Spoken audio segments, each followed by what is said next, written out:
dengar ya. Terima kasih.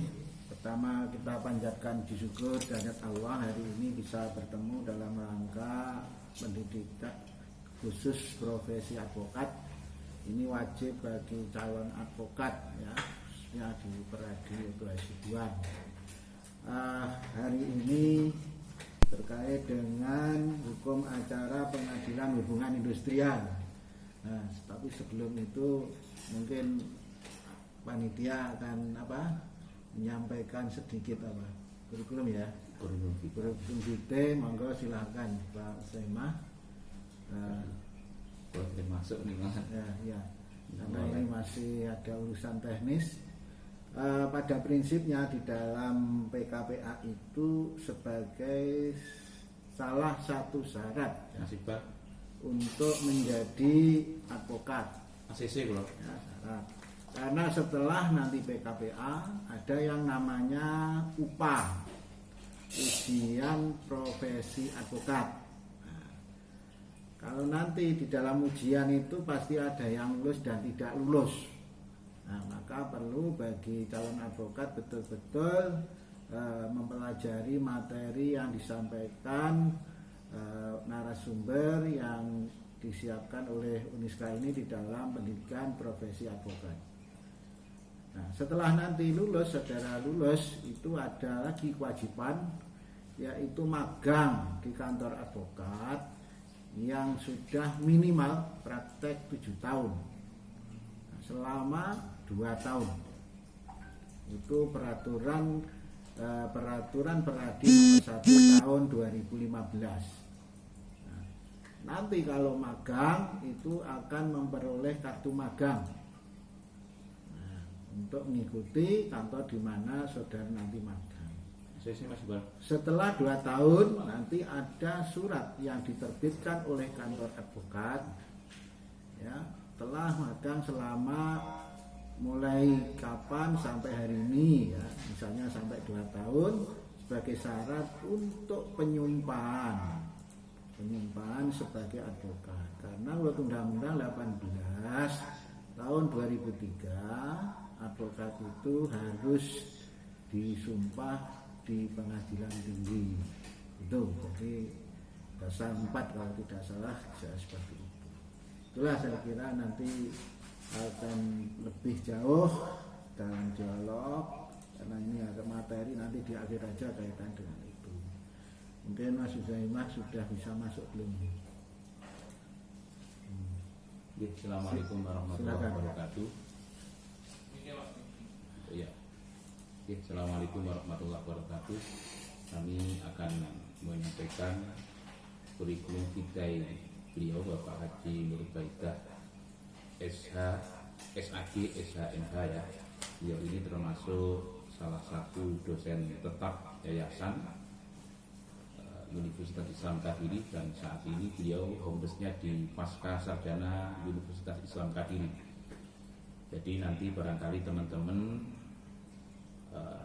akan melanjutkan ke jenjang S2 ya, yang belum S2 nanti bisa melanjutkan di Pasca Sarjana Uniska Kediri karena kaprodi untuk magister hukum di Pasca Sarjana saat ini ketuanya adalah beliau Bapak Haji Dr. Haji Nurbaidah SAG SHMH. Mulai pendaftaran sudah.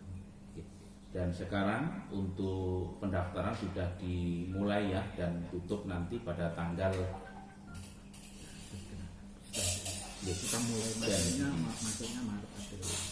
Dan teman-teman segera mungkin kalau ingin daftar S2 karena sekarang sudah dimulai Pak Nurbaidah ini sudah dimulai pendaftaran.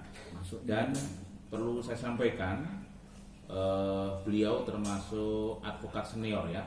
Beliau advokat senior karena beliau praktek sejak tahun 1994 sampai sekarang. Dan saat ini beliau menjabat sebagai Korwil, koordinator wilayah Peradi atau Perhimpunan Advokat Indonesia Jawa Timur. Jadi beliau termasuk. Kalau sekarang yang masih Kadin. Oh iya ya, ini.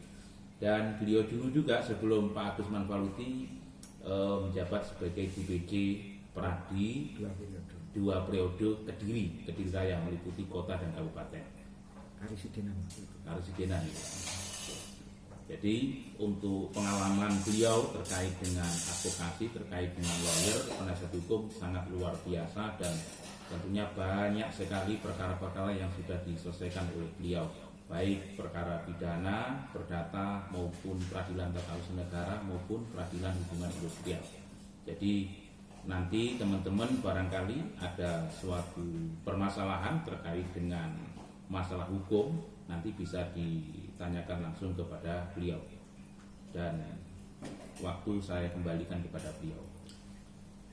Untuk CV beliau sudah kami share di grup Pak Nurbaita sejak tadi malam, artinya teman-teman sudah memahami, sudah membaca CV beliau. Ini tadi mau saya share screen tapi saya tidak bisa buka karena jenengan sudah buka Pak Nurbaita. Maka saya kembalikan ke narasumber ataupun materi kepada beliau Dr. Haji Nurbaidah SHG MBA. Kepada beliau kami persilahkan. Terima kasih Pak Musaimah bahwa hari ini saya dibagi biasanya hukum acara pengadilan hukuman industrial. Kebetulan saya sejak tahun 90-an aktif di Serikat Buruh Muslim Indonesia. Mulai di DPC, pernah jadi ketua DPW Jawa Timur, dan saat ini salah satu ketua DPP bidang hukum Serikat Buruh Muslim yang di bawah merupakan Badan Otonom Nahdlatul Ulama. Nah ini sehingga kaitan hubungan acara hukum acara pengadilan industrial, insya Allah ada sedikit pemahami tentang itu. Akan tetapi sebelum itu akan saya jelaskan, kalau di materi kan sudah ada ya, Undang-Undang Tenaga Kerja Nomor 13 2003. Di sana ada yang disebut dengan Undang-Undang kaitan tenaga kerjaan. Nah, Undang-Undang Nomor 13 tahun 2003 itu ada 2 jenis, yaitu PKWT dan PKWTT. Perjanjian waktu tertentu dan perjanjian waktu tidak tentu. Nah, ada lagi yang disebut dengan outsourcing, alih daya. Nah, maka di sini rawan sekali kaitannya dengan apabila ada hal-hal yang terkait dengan misalnya perselisihan. Maka di sini ada perselisihan yang diatur di dalam kaitan Undang-Undang Tenaga Kerja dihubungkan dengan pengadilan hubungan industrial, itu ada 4 hal perselisihan. Tapi sebelum ke perselisihan, maka di dalam ketentuan-ketentuan perburuan atau tenaga kerjaan itu ada istilah bipartit dan tripartit. Bipartit itu adalah penyelesaian yang apabila ada suatu permasalahan antara pekerja dan pengusaha, yaitu bertemunya antara pengusaha dan pekerja atau bertemunya antara pengusaha dan buruh, namanya bipartit. Yang kedua, kalau sudah bisa dilaksanakan bipartit tidak ada masalah. Akan tetapi kalau belum dapat diselesaikan lewat bipartit, maka masuk lagi yang disebut dengan tripartit. Nah, ini terkait dengan tripartit itu siapa posisinya? Bahwa tripartit di situ ada, pertama adalah pekerja, ada lagi yang disebut dengan buruh, pengusaha, atau pihak dari pemerintah. Itu penting saya sampaikan karena apa? Di dalam hukum acara hubungan industrial pasti terkait dengan bipartit dan tripartit. Kalau misalnya di dalam tripartit itu diselesaikan, di sini sudah ada bagaimana bipartit diselesaikan, maka tidak ada masalah kalau sudah selesai di bipartit. Kalau tidak bisa tripartit. Kalau tidak, maka tripartit dalam hal ini akan ada muncullah yang disebut dengan risalah atau anjuran untuk mengakhiri perselisihan. Itu tergantung para pihak. Anjuran itu bisa selesai atau ditaati atau tidak. Nah, kalau itu tidak ditaati, itulah salah satu sarana untuk masuk ke Supremekot atau pengadilan hubungan industrial. Artinya apa? Bisa diselesaikan lewat pengadilan. Itu syaratnya ada risalah dari tripartit. Tapi nggak boleh tiba-tiba langsung ke pengadilan, nggak boleh di dalam pengadilan hubungan industrial. Inilah hal yang khusus di sini karena ada aturan spesialis daripada generalis, ketentuan yang khusus mengesampingkan hal yang umum. Maka di dalam perselisihan antara pekerja dan pengusaha wajib hukumnya dilakukan dengan bipatrit, tripatrit, baru kemudian kalau tidak bisa ke pengadilan hubungan industrial. Maka di sini ada perselisihan, ada 4 hal. Perselisihan hak, yaitu perselisihan kepentingan, perselisihan PHK, pengusahaan hubungan kerja, perselisihan antara serikat kerja dalam suatu perusahaan. Nah, maka di situ ada apa yang dimaksud dengan perselisihan hak. Maka di situ di dalam materi yang saya sampaikan sudah ada di situ. Yaitu misalnya perselisihan, misalnya apa? Karena tidak terpenuhinya hak akibat adanya perbedaan pelaksanaan atau kaitan penafsiran ya. Penafsiran terhadap ketentuan perundang-undangan, perjanjian kerja, peraturan dan lain sebagainya. Nah, perlu saya jelaskan di sini bagaimana untuk menyelesaikan perselisihan hak itu. Dilihat dulu, apakah ada PKB atau tidak. PKB itu bukan Partai Kebangkitan Bangsa, tapi perjanjian kerja bersama. Nah, kalau itu ada, mengacu pada perjanjian kerja bersama. Kalau tidak, menggunakan peraturan perusahaan. Inilah, maka di situ ada perselisihan hak. Apakah misalnya perselisihan hak tidak punya hak, misalnya apakah itu ada hak cuti atau tidak dan lain sebagainya. Jadi kalau memang tidak diberikan, maka itu harus disampaikan, harus dimunculkan agar tidak bertentangan dengan aturan-aturan yang ada. Nah, inilah. Jadi ya seperti itu, selalu mengacu pada ketentuan perundang-undangan dalam arti apakah ada perjanjian kerja atau tidak. Kalau tidak ada perjanjian kerja, penyelesaian menggunakan dasar peraturan perusahaan. Ini perlu kita sampaikan. Maka di dalam ujian profesi advokat nantinya misalnya bagaimana penyelesaian terhadap sengketa di suatu perusahaan apabila tidak ada perjanjian kerja misalnya. Maka orang mengatakan kalau belum pernah mempelajari hukum acara pengadilan hubungan industrial, kalau itu mengacu tetap hukum perdata. Padahal sudah diatur di situ, kalau tidak ada di dalam perjanjian kerjanya belum ada, menggunakan peraturan perusahaan. Namun peraturan perusahaan itu juga tidak boleh bertentangan dengan peraturan perundang-undangan, misalnya Undang-Undang Nomor 13 Tahun 2003. Namun demikian perlu saya sampaikan, kemarin ada istilah Undang-Undang Cipta Kerja. Ada beberapa pasal di dalam ketentuan Undang-Undang 13 yang dihapus. Karena pasal 164 kaitan dengan hak pensiun misalnya. Maka itu ada nanti kalau hak pensiun itu bagaimana, pasal 164 itu sudah dihapus sekarang. Maka ada ketentuan lain, memang orang yang bekerja dalam misalnya berakhir nanti mendapatkan wajib harus diberikan uang pesangon, uang penghargaan, hak-hak tertentu yang diberikan berdasarkan kesepakatan bersama. Kalau dulu tidak, hak tertentu itu 15% dari uang pesangon maupun uang masa. Inilah.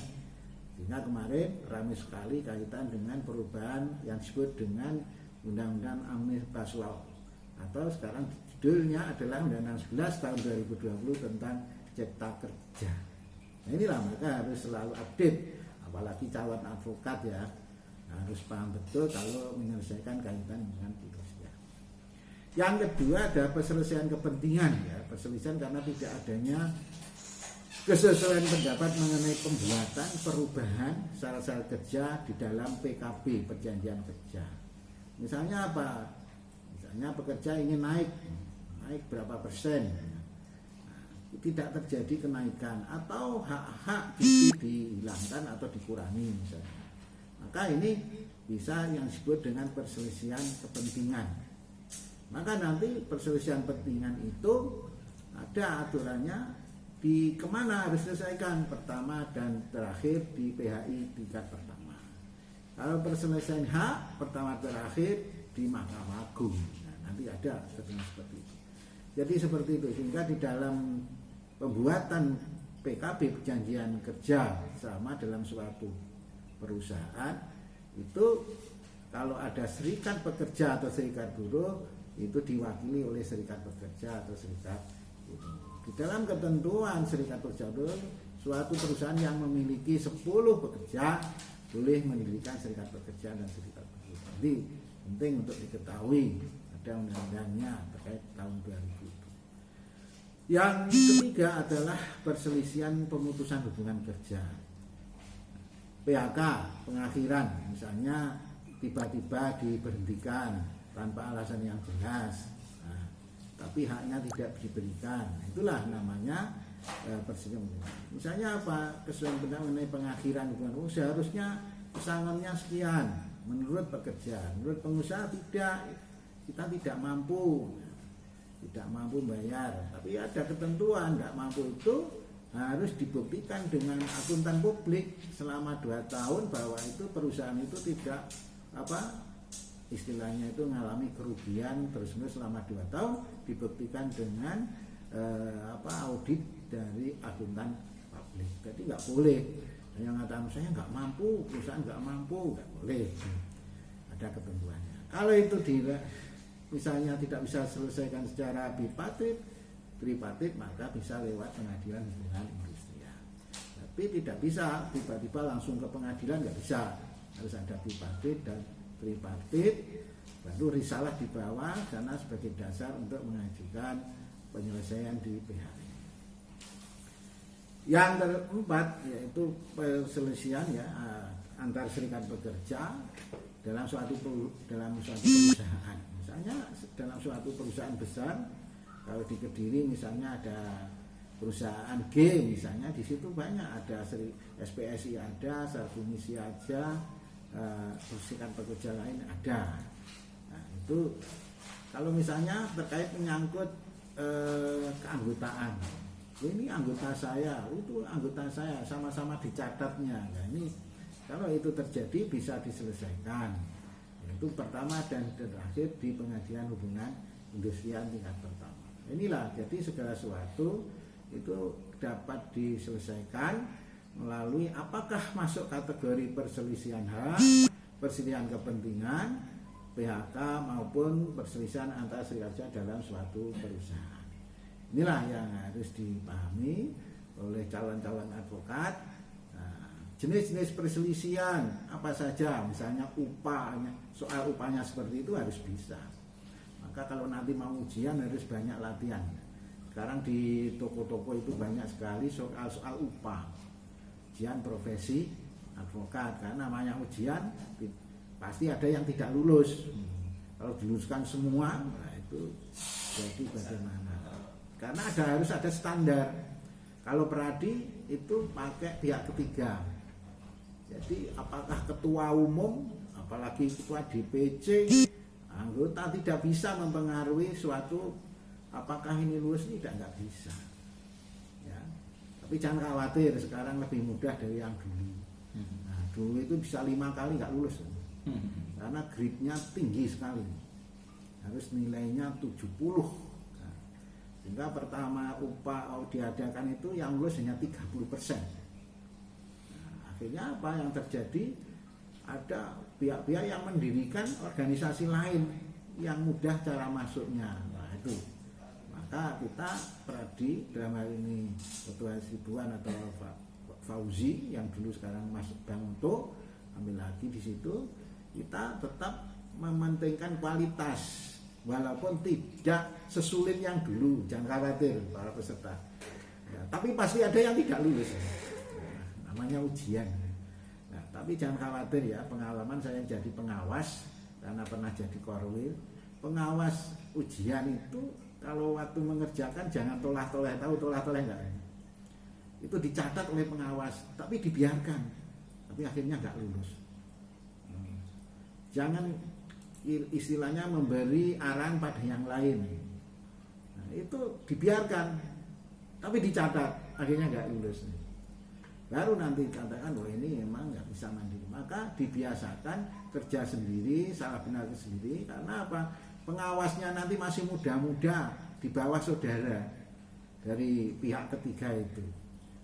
Nah, pakai baju putih masih muda-muda, jangan bentak takut, tapi saudara catat nggak lulus.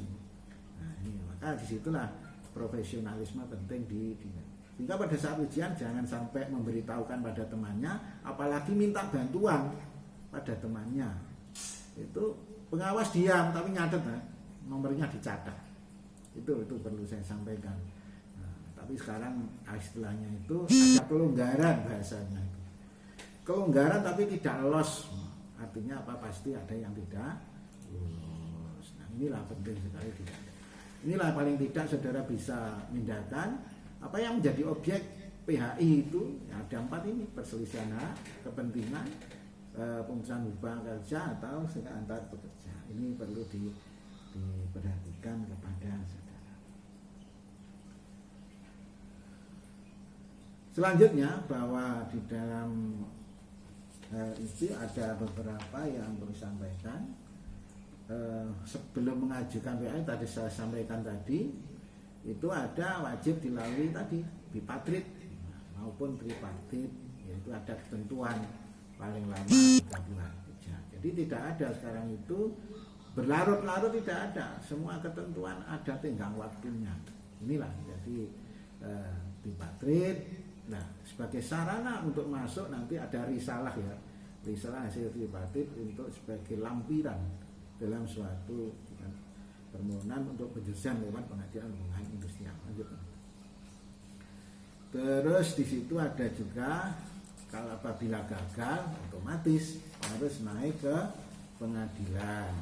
Kalau sudah ke pengadilan maka di situ ada apa sebenarnya hukum acaranya itu apa di situ. Ya, hukum acaranya itu digerakkan ini mungkin sana ya. Ya, jadi bisa langsung digeser ya ke atas. Bagaimana kaitannya dengan penyelesaiannya? Yaitu menggunakan hukum acara pasal 57 ya, Undang-Undang Nomor 2 Tahun 2005. Hukum acara yang berlaku yaitu hukum acara yang sesuai dengan Undang-Undang Nomor